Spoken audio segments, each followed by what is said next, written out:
i tots. Agraïm al DIC la cessió del seu espai al dret a decidir per parlar en representació de la recentment articulada Plataforma pel Dret a l'Avortament. Fa 8 mesos es va dirigir a vostès per conèixer la vostra posició davant la contrarreforma de l'avortament. En aquest moment no us vau pronunciar argumentant que no hi havia document escrit al respecte. Ara ho teniu. I s'ha demostrat que la nostra alarma estava més que justificada, perquè el que hi ha damunt la taula és, sense cap dubte, l'atac màscara cap a les dones que s'ha fet en democràcia. I ho està fent el vostre partit. Avui teniu l'oportunitat de desmarcar-vos d'aquest avantprojecte i votar a favor de la proposta plantejada. Teniu l'oportunitat de demostrar que recolzeu les dones de ciutat i que els vostres principis són realment democràtics. Aquest avantprojecte ha estat titllat de preconstitucional, o per dir-ho més clarament, franquista, en tot l'àmbit internacional. Quina vergonya que les dones d'aquest estat tinguin que patir una vegada més el despropòsit d'una minoria ultracatòlica i misògina. Quina vergonya que els drets de les dones siguin moneda de canvi electoralista. Quina vergonya que els nostres representants no estiguin a l'alçada de la societat i utilitzen el poder que li s'ha donat a la població sota manipulació i mentides per destruir els avanços democràtics aconseguits fins ara. 45.000 dones moren a l'any al món a causa dels avortaments clandestins. Els països amb lleis de terminis més avançades tenen un percentatge molt reduït, com és el cas d'Holanda, segons dades de l'OMS, ja que dediquen els seus esforços a la prevenció i educació sexual amb perspectiva de gènere, no amb perspectiva opusiana, com la vostra.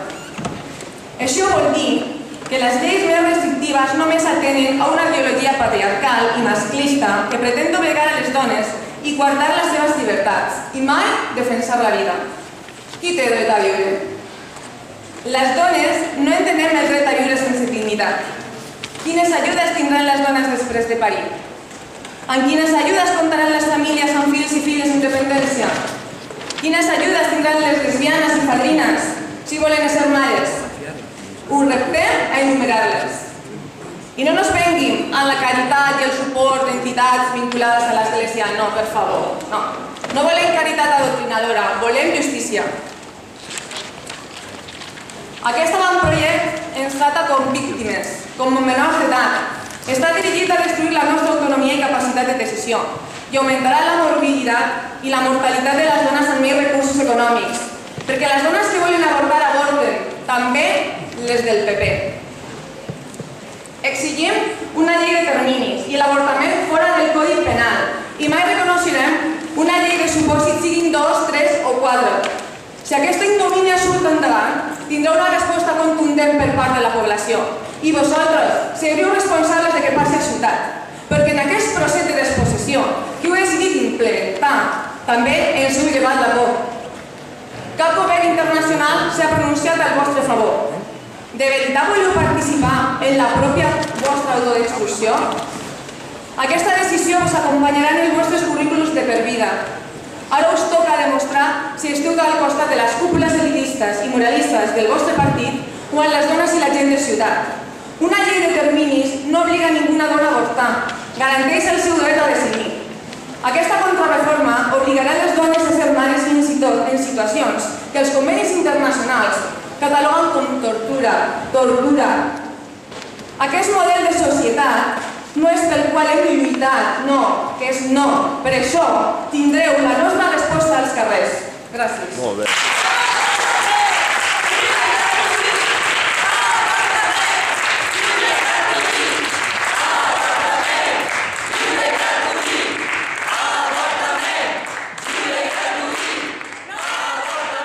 Que molt suposa un viatge en el franquisme, un viatge en el passat.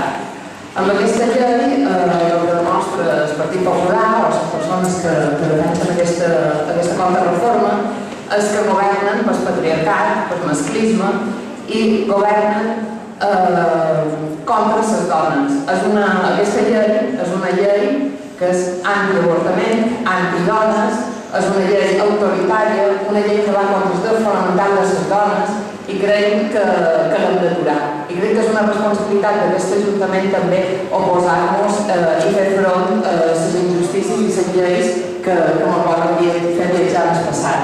Hem de recordar que fins ara avortar era un dret lliurement decidit per les dones fins a les 14 setmanes i era un dret lliurement decidit i, a més, podíem avortar dins del sistema públic. També aquest dret s'ampliava a altres casos quan hi havia risc per la vida o quan hi havia algunes anomalies o malalties extremadament greus, s'ampliava en aquests plaços. Ara, amb aquesta nova llei que vol imposar el Partit Popular, només se podrà avortar legalment en 2 casos.